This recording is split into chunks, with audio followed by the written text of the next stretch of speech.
Encuentro, enfoques y contrastes de ideas para la construcción de una ciudadanía informada, inclusiva, con justicia social y participación democrática. En voz alta. Sí, muy buenas noches tengan todas y todos ustedes. Bienvenidos nuevamente a un programa en voz alta, a su programa en voz alta, desde luego con temas de actualidad y que me parece que le pueden proporcionar información para que usted tenga, desde luego, la mejor opinión y pueda tomar decisiones, ¿no? Y le agradecemos mucho a nuestro panelista Arturo Maximiliano. Buenas noches. Charlie, buenas noches. Con un tema hoy de mucha actualidad y quizá un poco adelantado, pero me parece que precisamente por adelantado se vuelve un tema de actualidad. Desde 1976, Arturo, que recuerdo que pues yo tenía 2 años, ¿no? Todavía no votaba, eso era evidente, pero fue la primera elección. Ya tenías el gen de Grillo, Charlie. Una vez yo al pendiente ahí y me dijeron, oye, hay candidato único, candidato único. ¿Te acuerdas sí, que fue el primer año en el que López Portillo fue el candidato pues el único candidato que se presentó a la elección? Yo no sé, y a lo mejor habría que platicarlo con Se retira en protesta el del PAN en ese tiempo, ¿no? Si mal no recuerdo, un Madero, ¿no? Sí. Pero no se me pasa ahorita esta parte de la historia. A mí me parece que es una herramienta que no ha usado la oposición desde entonces para decir si el juego está tan disparejo, no juego, ¿no? Pero me parece que la única ocasión que se ha usado, o de las únicas ocasiones que se ha usado, por lo menos de manera reciente, fue en 1976. Y como pues salió el sistema a jugar solito, pues me parece que obligaba a una reforma electoral. Y esa reforma electoral entiendo que es la que da y abre la apertura a los partidos de oposición y les da espacios legislativos en un sistema, que lo vamos a ver más adelante, cuya forma de elección de los órganos legislativos es imperfecta. Tan es imperfecta que se llama de mayoría relativa. Pero así funcionó muchos años, entonces se habla del sistema de mayoría relativa y se crean los famosos diputados, que en aquel entonces se llamaban diputados de partidos, si no más bien entiendo, que después se le asignó el nombre de plurinominales, hoy satanizados. Y desde entonces vienen una serie de reformas electorales después de cada proceso electoral. Es decir, viene un análisis, en algunos casos un mea culpa, en algunos otros casos decir, oye, creo que en esto te excediste, y creo que no puede continuar así, ¿no? Yo recuerdo de las reformas electorales más profundas fue después de la elección del año 2006. Y lo recuerdo con mucha precisión porque antes estaba no regulado el tema de la publicidad, del uso del dinero público para la promoción personal de los candidatos. Ustedes recordarán aquí en Querétaro que era muy común que los gobernantes pusieran su fotografía en cada obra, ¿no? Y que no hubiera ningún tipo de regulación sobre el uso de imágenes, de voces y de recurso público para la promoción personalizada de las obras públicas, entre otras cosas que ha habido. Después de algunos procesos electorales han venido también grandes reformas progresistas en materia electoral para darle derechos a las mujeres.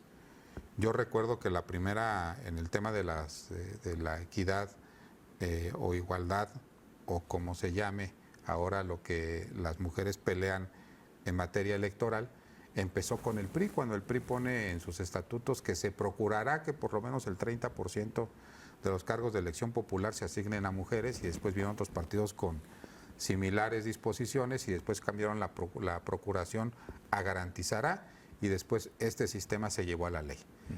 Y luego en la ley empezaron a ganar equidad en materia vertical, en materia horizontal, y me parece que en lo que ahorita va es un término todavía más complejo, que es el tema de la alternancia, ¿no? Entonces, todo esto se deriva de reformas legales que vienen después de procesos electorales. Ahora, por señalar algunos, ¿no? Seguramente usted recordará algunos cambios en la ley electoral más. Ahora, después del proceso electoral del 2024, lo que anuncia la Presidencia de la República es una serie de análisis, foros, consultas, incluido la creación de una comisión que va a empezar a revisar cuál debería de ser las reglas del juego para la elección del 2027. Y no obviamos que con esta ley electoral que está, por lo menos en el estado de Querétaro, y creo que a nivel nacional está igual, los cambios electorales deben de estar 6 meses antes del inicio del proceso. Y si no, más bien recuerdo, Arturo, el inicio del proceso es en el mes de septiembre del siguiente año. Entonces quiere decir que los cambios electorales en la legislación local o en la legislación nacional deberían de estar a más tardar en el mes de marzo del siguiente año. Con lo cual, pues prácticamente quedan 6 meses. Entonces, cuando dicen la reforma electoral y piensan, uy, falta mucho tiempo, no, me parece que hay una premura en el análisis, porque ahora vienen pues 2 reformas electorales, la reforma electoral de lo que está pendiente en Querétaro, que es la reforma electoral en materia de elección del Poder Judicial, y la reforma electoral ordinaria, ¿no? Y me parece que aquí hay varios temas que pone la Presidencia de la República en vilo, que siempre han estado, pero que me parece que en este momento se van a volver de moda, se van a volver de tema. Y el principal de ellos, que inclusive ella manda a medir en una encuesta, supongo yo que ella fue la que hizo la encuesta, esa es una suposición mía, que publica ENCOR con respecto a su informe, y le preguntan a los queretanos en materia electoral qué le parecerían algunas ideas. Y la primera idea que ponen sobre la encuesta es reducir el financiamiento público de los partidos políticos. O sea, está satanizado la forma en la que se asignan recursos públicos a los partidos políticos, y aquí hay 2 versiones y con eso abro el detalle, ¿no? Quienes opinan que darle recurso a los partidos políticos impide que haya financiamiento privado o financiamiento de origen que sea poco claro, y quienes dicen pues no les des financiamiento y que ellos se rasquen con sus propias uñas, permitiendo de esta forma que haya pues dinero extraño en las campañas, ¿no? ¿Tú qué opinas? Mira, creo que rescatando muchas cosas históricas, por cierto, ya revisé, sí fue Pablo Madero, ¿no? Justamente aquel candidato que junto con el PAN en ese momento en 76 decide no presentarse finalmente en las boletas, no, haciendo aparentemente obvio una elección que estaba ya decidida y que importaba poco lo que se votara en las urnas, ¿no? Pero primero, Charlie, pues se crea una comisión, hay todo un tema, podríamos pensar, de claridad de quién la compone, para bien o para mal, de cuáles son los temas que se van a tratar justamente en estos foros que ya están, me parece que empiezan, no sé si esta semana o la próxima, por ahí había alguno en Puebla y algunos otros lugares de la República. Una característica que podría tener es que yo no veo esta reforma como, a diferencia de otras relevantes, como una que venga empujada por la oposición. Tú hablabas de la del 76, digo, claro, sin el consenso del gobierno en ese momento no se hubiera entendido, pero claro que yo creo que viene empujada por la oposición y probablemente por una presión social, no tan abiertas como las conocemos hoy, pero seguramente también sentirían que algo en la olla estaba como que a punto de tronar, ¿no? Y que de alguna forma esto te despresurizaba en ese momento. La del 2006, pues evidentemente con una sensación de este fraude electoral, una elección en cualquier circunstancia, reconociendo o no reconociendo este fraude, dependiendo qué parte de la historia escuches, sí, una elección muy cerrada, y que bueno, pues se plantearon evidentemente una serie de necesidades de reformas en un contexto de alternancia, ya no solamente en la cuestión de la presidencia de la República, sino prácticamente la recomposición del país, sus municipios, sus entidades federativas, ¿no? Entonces, me parece que esta llama la atención, que es, pues podríamos pensar, la propia presidencia de la República quien promueve cambios, y que ya empezaron, por cierto, porque antes de la reforma se dieron 2 que me parecen de una profundidad importante. El primero es quitar la reelección, que fue parte de la reforma político-electoral de Peña Nieto, tan reciente como eso. Y bueno, pues yo creo que con muchos argumentos que me parece que son válidos, y que me parece que, hablando de los genes, crecimos tanto con este tema de la no reelección, que a final de cuentas no se terminó por aceptar, al menos como un instrumento en favor del ciudadano, sino un instrumento en favor de que el político se perpetuara sin realmente haber obtenido, ¿qué podríamos decir? Habérselo ganado, ¿no?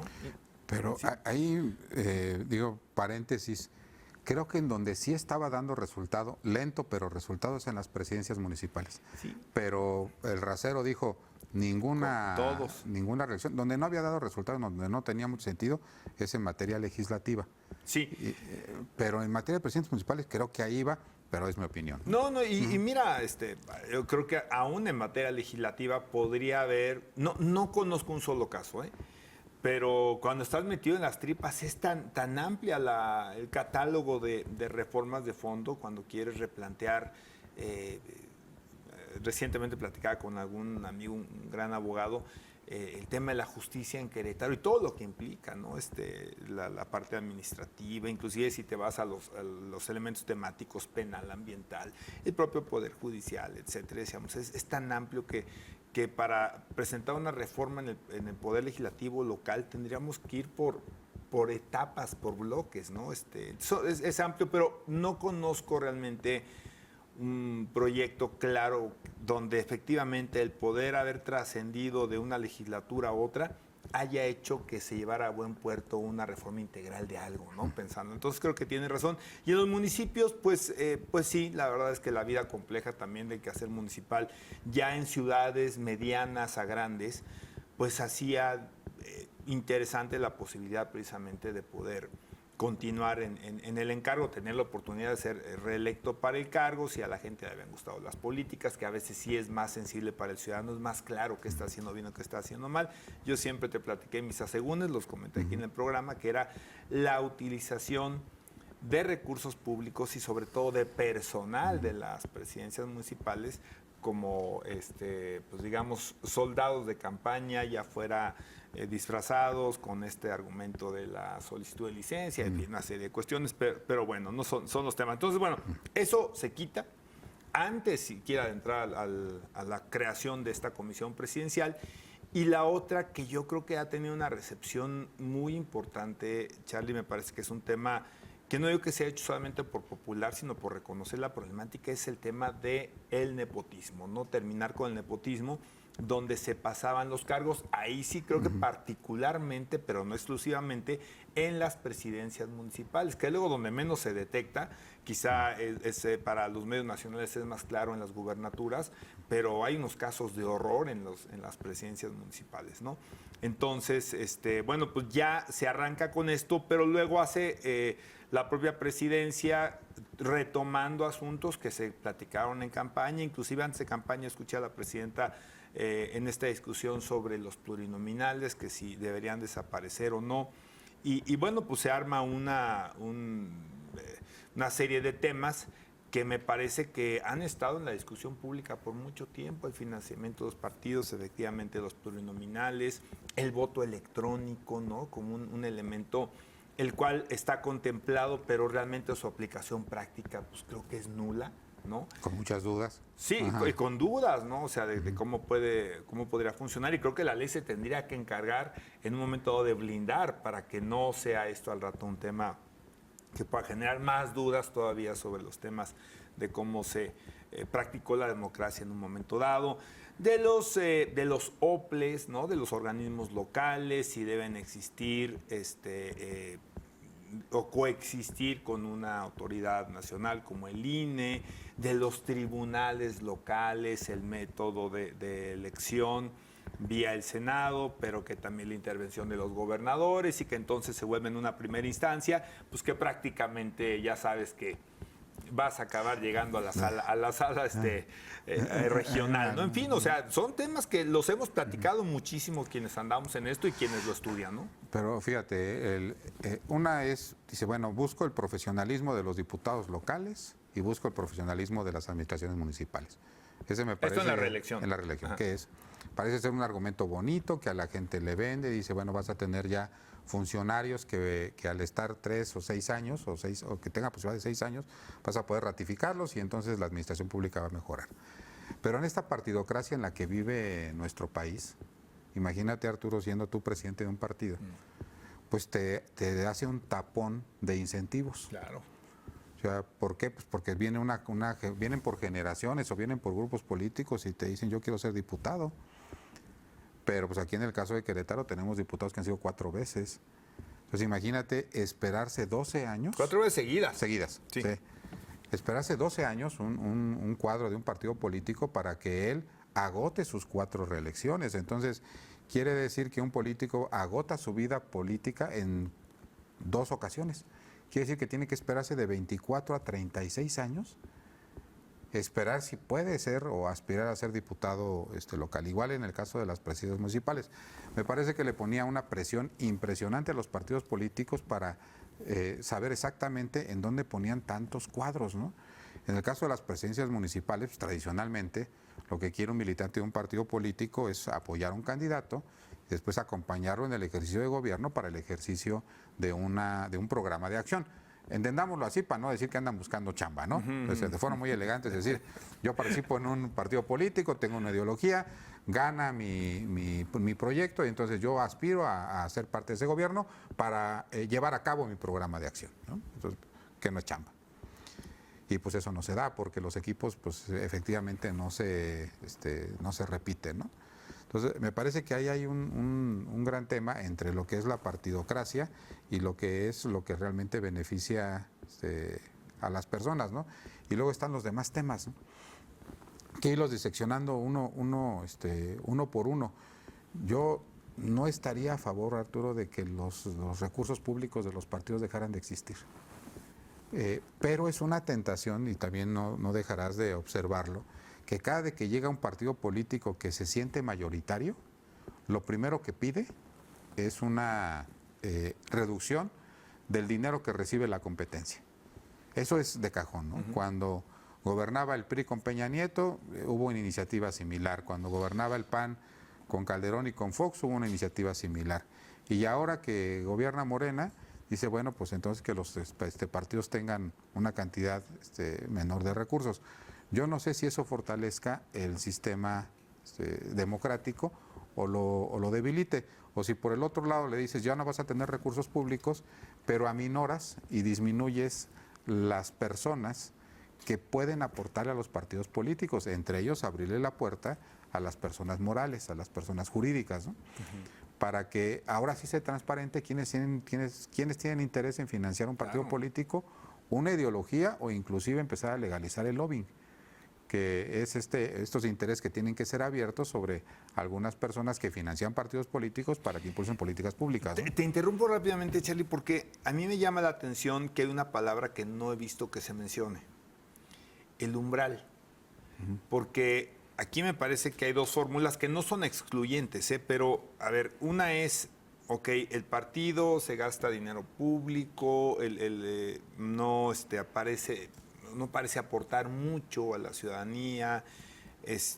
no necesariamente representa nuevas formas de pensar, a veces llegan a hacer un poco más de lo mismo, a veces son agendas, bueno, llegó a pasar hasta partidos familiares, ¿no? ¿Te acuerdas? Sí. Los de los Riojas, ¿no? Sí. Me parece que fue un tema muy escandaloso. Pero otro planteamiento que alguna vez se hizo es, ok, vamos a hacer más complicado el acceso a un partido, la creación de un partido político para que sean justamente menos los que tengan estos recursos públicos. Pero no se ha tocado la palabra umbral, que era un clásico, ¿no? No sé, vamos a subirle medio punto, un punto, 2 puntos, y entonces, bueno, así se gasta menos en partidos políticos, entre comillas, o una combinación de ambas. No digo que esté a favor, o sea, estoy diciendo que en la discusión, ahora no he visto el tema del umbral, y una combinación podría ser, subimos el umbral y además bajamos el financiamiento de los partidos, ¿no? O lo limitamos a ciertos momentos, como puede ser el proceso electoral. En fin, o sea, no sé si se vaya a abordar el tema del umbral. No, por lo menos no aparece en las ideas originales, pero a los partidos que rayan el 3%, como es el PT, como es el Verde, les puedes dar un golpe, pero no 2 seguidos, ¿no? Uh-huh. O sea, sí. Si le subes el umbral y le disminuyes el dinero, pues entonces, ¿con qué capacidad económica pueden llegar al tema del umbral? Puedes permitir también la creación de partidos políticos nuevos, pero tiene una gran limitante. Creas un partido político y en la primera elección no puedes coaligarte. No puedes coaligarte, tienes que participar en un proceso electoral solo. Con otra limitante, Arturo, así como está hoy la ley, que me parece que debería de ser pensada y razonada, te dan el registro como partido político nuevo en junio y la elección es el siguiente año. Entonces tienes un año para prepararte y conseguir ese umbral y aparte solo. Entonces me parece que si lo que se trata es de incentivar la participación democrática, deberían de darte por lo menos 2 oportunidades para que puedas demostrar que puedes tener, en este caso, el umbral que es del 3%, ¿no? Salvo que hay alguien que les echó a perder ese argumento, Charlie. Que fue Querétaro. No, Andrés Manuel López Obrador. O sea, es decir, demostró lo que yo creo que era impensable, ¿no? Crear un partido, ir solo en una elección con resultados, digamos, interesantes, y a la siguiente ganar la presidencia de la República. Y con ello empezar a ganar gubernaturas y pintar el mapa del país, en este caso Guinda, pero la verdad es que el referente Andrés Manuel hace que a lo mejor este argumento de los partidos que tendrías que tener más chance o más tiempo para poder consolidarte antes de que te desaparezcan, pues va a decir, voltea a ver a Morena. ¿No? ¿Cómo le hizo Morena o cómo le hizo en su momento el líder de Morena? Creo que eso, mira, hay gente que le puede regatear a Andrés Manuel López Obrador muchas cosas, ¿no? Y cada quien su opinión sobre su liderazgo, inclusive sobre su ejercicio como presidente.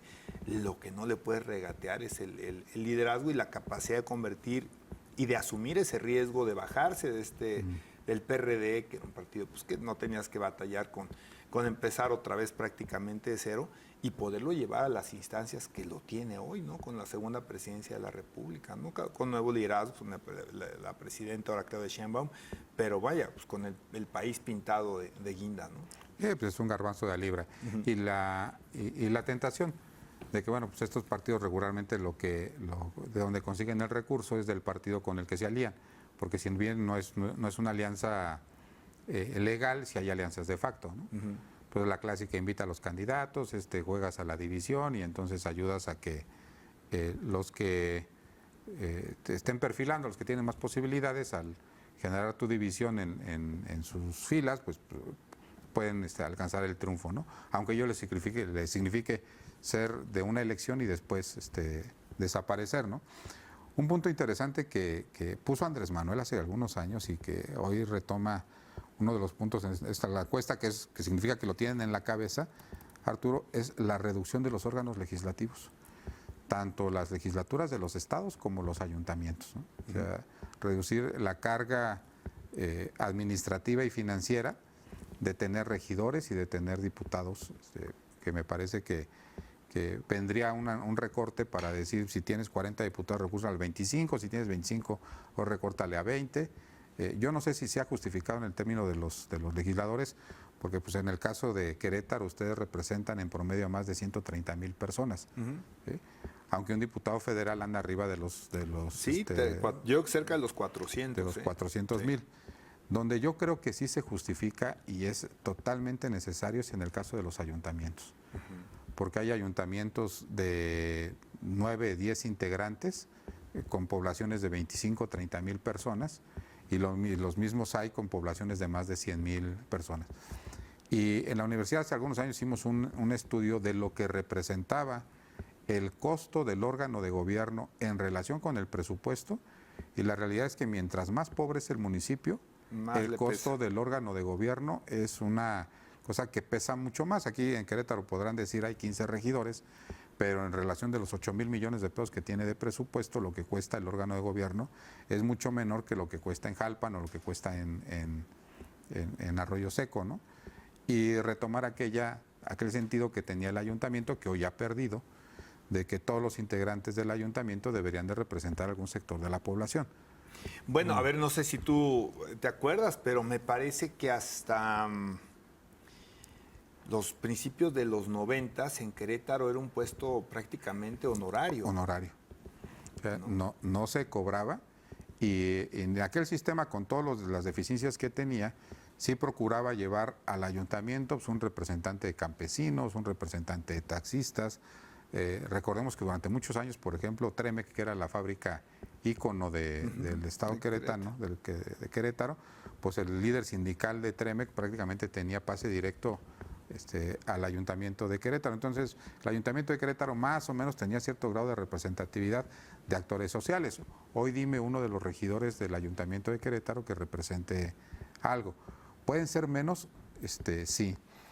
No lo menciona Arturo, pero me parece que deberíamos de empezar a pensar en que este sistema de elección, por ejemplo en Querétaro, de ayuntamientos queretanos, en donde votas por una planilla y le das una mayoría artificial al presidente municipal. Hoy, por ejemplo, la presidencia municipal de Querétaro tiene 9 regidores que llegan con la planilla, más el presidente municipal. De 15 es el 66%, pero no llegaron al 40% de la votación. O sea, hay una sobrerepresentación. Hay una sobrerepresentación dada desde la ley. ¿Esto cómo se soluciona en otros estados de la República, no? Pues muy sencillo. Las fórmulas del ayuntamiento hablan de regidor 1, regidor 2, regidor 3, regidor 4. Por eso es cuando vemos noticias de otros estados de la República, dicen el cuarto regidor. Y en Querétaro decimos, ¿a qué se refiere con el cuarto regidor? Bueno, pues cada uno... Es familia china, ¿no? Sí, cada uno en sus listas, pues va poniendo los regidores que va poniéndole a escrutinio de la gente para que voten, pero pues llegan el número de regidores que tu porcentaje de votos da. Si así fuera, hoy Felipe Fernando Macías tendría el 40% de los regidores. O sea, es decir, estaría disminuyendo de 9 a cerca de 5. ¿no?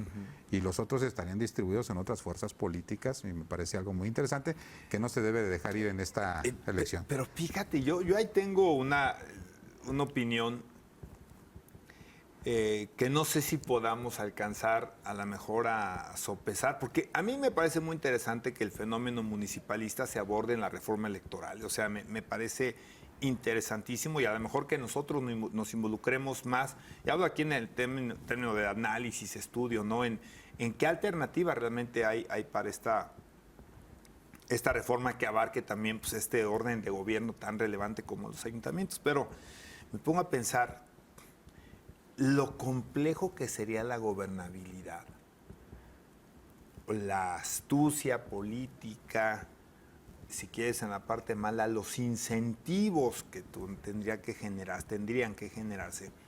Porque hay una diferencia entre la relación del alcalde con el ayuntamiento comparado con la del gobernador y la legislatura. Por eso yo a veces no me encanta ponerlos como si fuera lo mismo, ¿no? Como si fuera el legislativo, aunque tiene las funciones reglamentarias del municipio, del alcalde, versus el legislativo con el gobernador.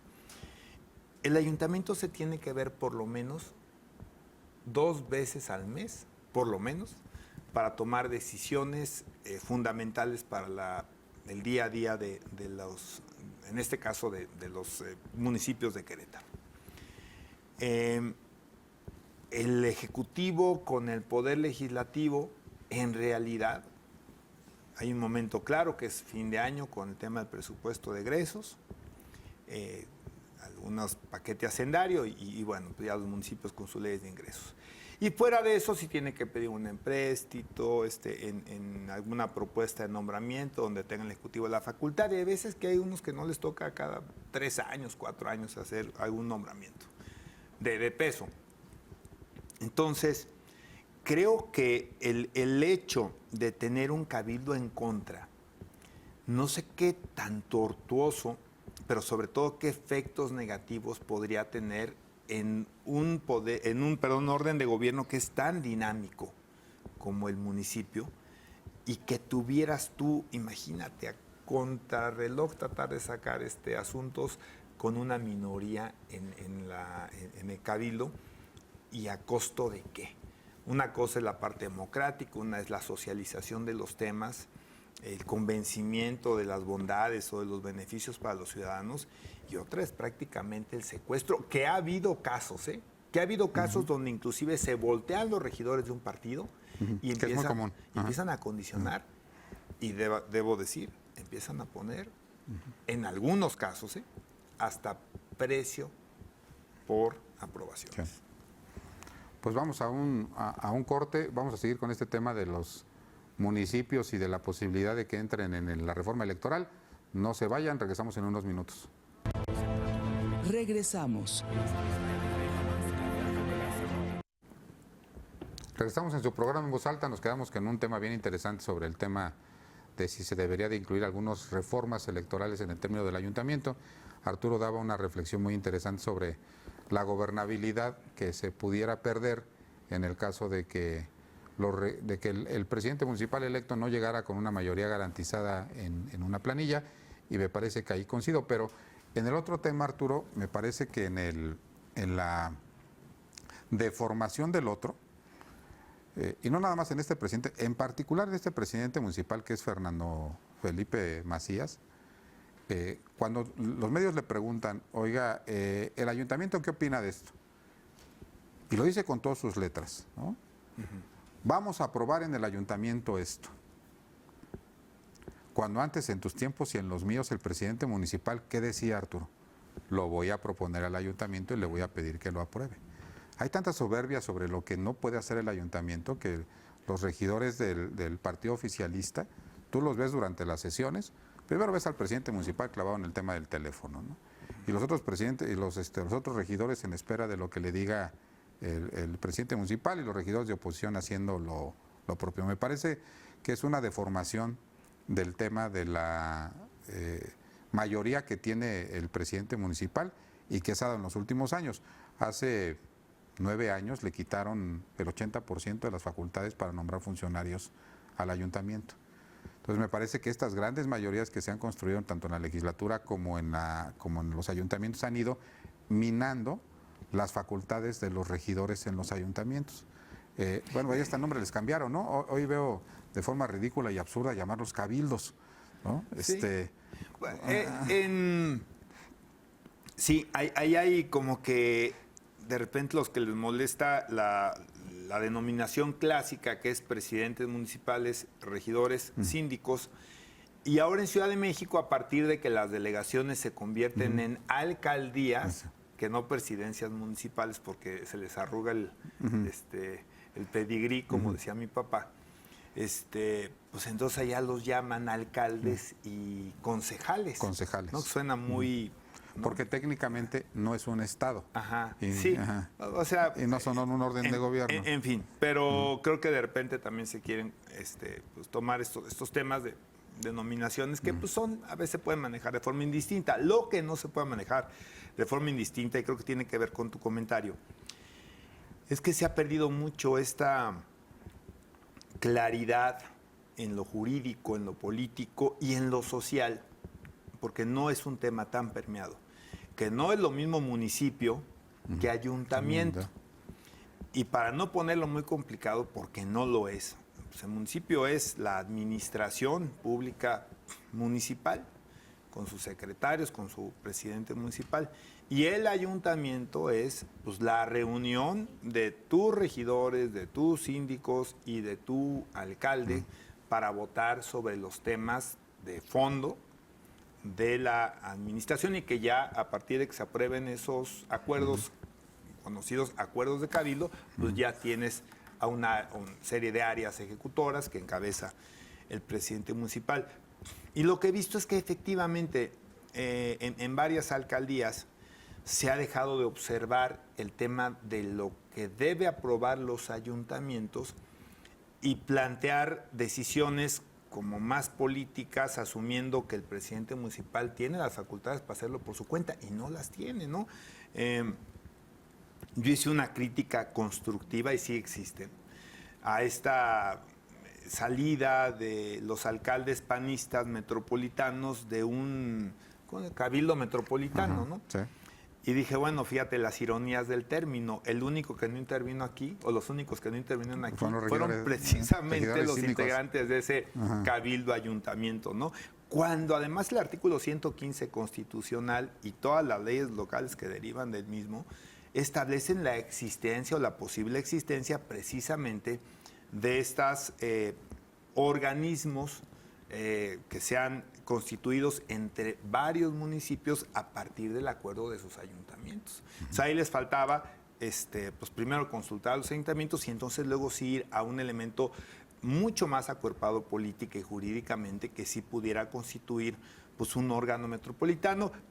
Ya las razones ya serían diferentes si es para lucimiento político, pero idealmente pues que fuera para temas administrativos, para temas de seguridad, para temas de economías de escala, ¿no, Charlie? Tú que eres un experto en esos temas, claro, está para adquisiciones, ¿no? Para planeación urbana, etcétera, etcétera, muchos temas.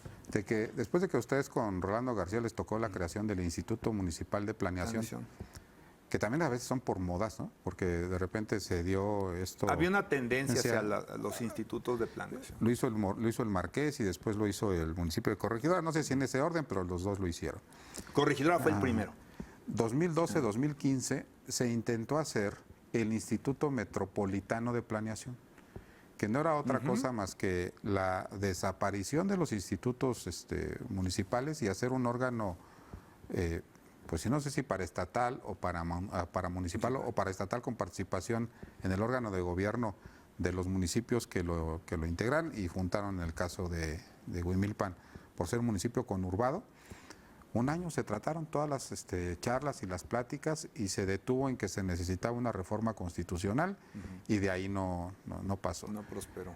Y de esa buena idea que se dio en los años 2000-2003, que fue la creación de los institutos municipales de planeación, que te tocó presidir, que te tocó formar y que tenían una orientación hacia el crecimiento de las ciudades y que los servicios llegaran de forma eficiente y que la calidad de vida no sufriera un menoscabo. Y después lo hicieron estos otros municipios y después se intentó hacerlo desde el punto de vista técnico, no desde el punto de vista político. Sí, totalmente. No participaba ni el presidente municipal, ni los síndicos, en aquel entonces regidores síndicos, ni los regidores. Pero se abortó el asunto hasta esta figura que es, yo le llamo una figura de marketing político y de fotografía, que le llaman los cabildos metropolitanos, en donde lo que bajan es la indicación del gobernador y dicen, este es el reglamento que nos está proponiendo, hay que hacerlo todo. Y que les permite a cada uno tener su fiestecita, porque hacen el cabildo metropolitano en cada uno de los municipios, ¿no? Pero tema importante también de la reforma electoral y el que más duda y el que más escozor causa, los plurinominales. Los pluris. La gran leyenda los malos urbana, de la película. La gran leyenda urbana y lo que todo mundo traemos a la gente confundida sobre si van a desaparecer o no. Yo sostengo la teoría que desde que estaba Andrés Manuel... O si sobreviven, pero su vía de acceso es diferente. Basada en el voto, la lista, ¿no? Pero si ahorita tú le preguntas a la gente, te van a decir, la propuesta de la 4T es que los pluris desaparezcan. Y me parece que se tiene que precisar que no desaparece, por lo menos en la propuesta original de Andrés Manuel no desaparecía y era una propuesta excesivamente agresiva.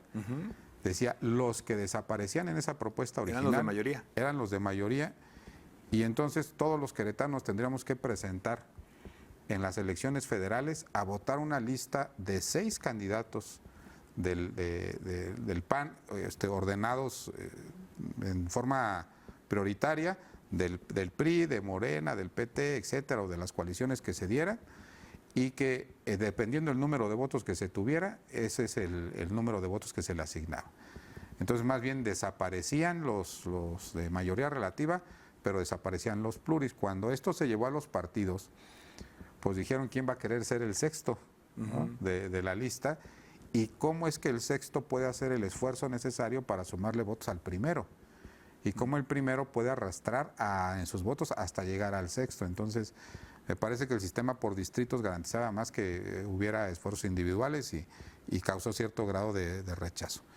Y después evoluciona a esta idea que han dicho algunos de los que integran la comisión, de decir un sistema como el que ya tenemos en Querétaro, Arturo. Las primeras minorías. Las primeras minorías, yo que recuerdo... un término espantoso que le han llamado, creo que hasta le pusieron, ¿no? El mejor perdedor. El mejor perdedor. Pues es la primera minoría, porque existe además, y existe en el Senado, y en el Senado también existe la lista. Sí. Mal por el tema del pacto federal, pero bueno, existe, ¿no? Pero ahí está, ¿no? Y esta figura que está en Querétaro se innovó, si no más bien recuerdo, en la reforma electoral del 2016. Y en el 2016, en aquel entonces, el PRI, y yo fungía como asesor del grupo parlamentario, se pronunciaba porque toda la lista de plurinominales, Arturo, fuera a ser los mejores perdedores. Pero en aquel entonces el PAN se opuso y entonces quedó la lista como 1 y 2, la lista del partido, 3 el mejor perdedor, 4 lista de partido, 5 el mejor perdedor, y se alternaron. y fue Querétaro, digamos que punta de lanza en por lo menos ceder algunos espacios de esa naturaleza, ¿no? Hoy parecería que va la tendencia a que los pluris se elijan de acuerdo a los candidatos de mayoría que no hayan alcanzado el voto, pero que más hayan aportado sus partidos políticos, ¿no? Sí, yo lo que digo, tú conoces de origen esta figura. Me parece que la figura del primer perdedor, como la tenemos en Querétaro, a veces llega a ser un tanto cuanto confusa, ¿no?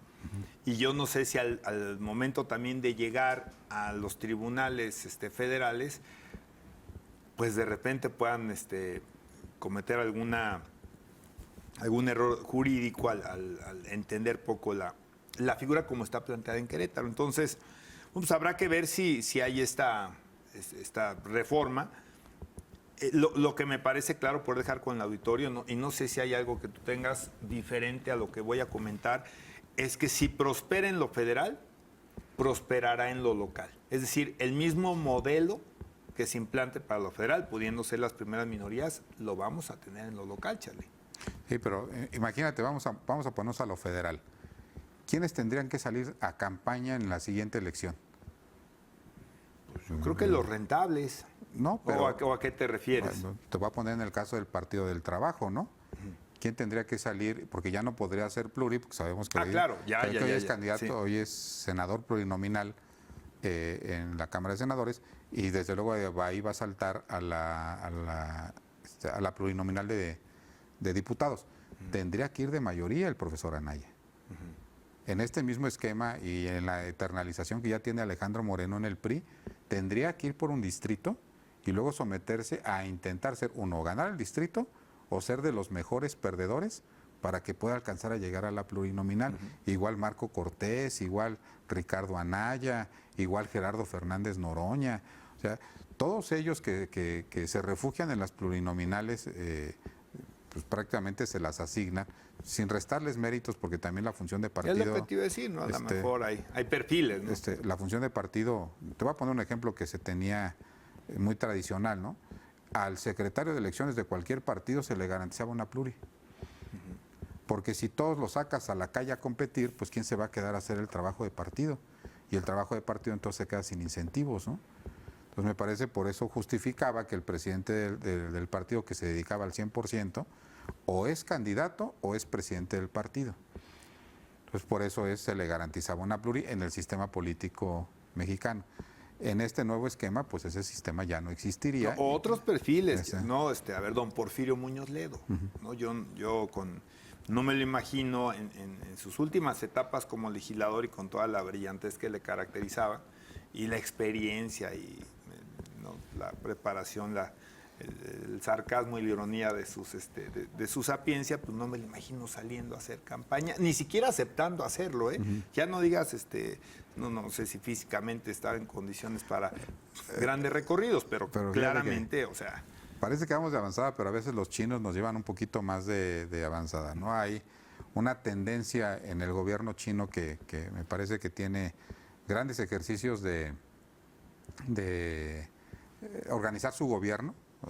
Lo primero que hay un libro muy interesante en donde describen el sistema meritocrático chino, en donde no puedes ser presidente municipal si no fuiste diputado local, y no puedes ser gobernador si antes no fuiste presidente municipal, con lo cual, pues en el caso mexicano, muchos de ellos quedarían fuera. Hoy, pero fueron reglas no escritas, ¿no sientes? En algún momento, quizá con el PRI, fueron reglas no escritas. Así, bueno, en el PRI decían, los diputados son del gobernador, ¿sí? Y los presidentes municipales son de la gente. Por eso la figura en aquel PRI en el que me tocó militar, de delegado del PRI en los municipios, el delegado del PRI llegaba meses antes, Arturo, y empezaba a hacer una auscultación real de quién tenía el apoyo del pueblo. Porque el gobernador no podía imponer a alguien o a su amigo, etcétera, etcétera, si no tenía la voluntad popular. Salvo en algunos municipios, regularmente esto se respetaba y decían, y los diputados sí son del gobernador. Los chinos están explorando la posibilidad de hacer lo que tú dices, es decir, tener una cámara de representantes electos por la gente, pero también tener una pequeña cámara con las mismas facultades, más pequeña, que sea la de los aristócratas, que son las familias, que de que su voto cuenta. Sí, claro. tuve la cantidad de grandes políticos queretanos, inclusive algunos con los que yo he trabajado, que el viernes tienen una opinión, Arturo, y el lunes llegan con otra. O sea, hay algo que sucede el fin de semana cuando se reúnen o a jugar polo, o a jugar golf, güey, o a jugar FIFA, güey, o no sé qué hagan, o en las grandes reuniones familiares, que llega el lunes y ya te lo desprogramaron, ¿no? Y ya llegaron con las ideas que les dio el Consejo de Administración, que son estas familias que han gobernado el Estado por más de 40, con más de 40 años. Y entonces, y los chinos proponen una tercera cámara que es la de los intelectuales. Entonces dice, bueno, si juntas tú familias... Lores como en Inglaterra, lores comunes y ahora intelectuales. ¿no? Intelectuales. Entonces dice, bueno, y todos con el mismo peso, ¿no? Porque todos deberían de serlo así. Esta reforma de los plurinominales efectivamente va a evitar que perfiles que no son carismáticos y que no ganan una elección en la calle, pero que tienen mucho que aportar en los órganos legislativos, sencillamente pues no van a poder llegar, ¿no? Ahora, quizá las campañas, y están viviendo a lo mejor un proceso de transformación, ¿no? Yo creo que también en lo local, en las alcaldías, pues, y depende del tamaño de la alcaldía, ¿no? Además, pues llegan a ser muy territoriales, muy de contactos, y así lo decide también el candidato si le echa ganitas, pero también está cambiando mucho la forma de estar presente, ¿no? La forma de comunicar, y pues, probablemente estoy pensando que algunos perfiles que no sean los idóneos para salir a la calle, pues se encuentre una forma que a través de las redes sociales pues los haga tener una presencia y al final de cuentas ser atractivos para los electores. En fin, pues es que es un momento de cambio también en el tema, incluso también de las redes sociales. Yo no he visto aquí en esta reforma, que seguramente lo veremos, además de regulaciones a lo que se publica, que luego no nos gusta mucho ese tema, pero también el tema de inteligencia artificial. Y lo que vendrá con la inteligencia artificial, lo bueno y particularmente lo malo. No. Yo creo que ese va a ser uno de los grandes temas, y el tema también de los gastos de campaña. En el gasto de los gastos de campaña, porque pues cada vez, mientras más les restringes la forma legal de hacerlo, es lo mismo. Pues más se encuentran la forma de poderlo hacer por fuera. A mí me entusiasma algo mucho de la reforma electoral, que es que por primera ocasión se van a meter, parecería ser, con obligar a los partidos políticos a tener procesos internos, Arturo.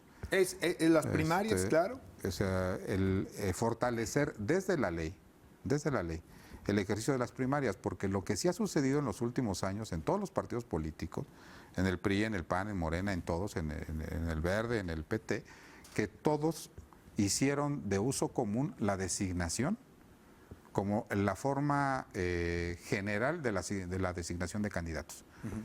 Algunos quizá, previo a la designación, dijeron van a hacer encuestas, ¿no?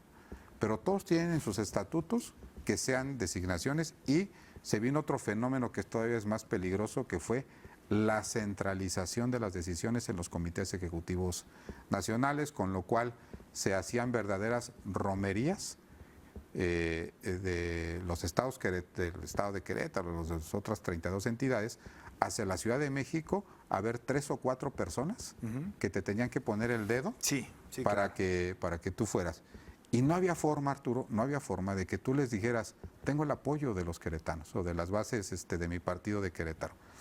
No había forma de acreditárselos, te decían la forma. O te la pongo peor. Igual si lo tenían acreditado y aún así, nada más que tú no eres mi gallo. Así te lo platico por experiencia.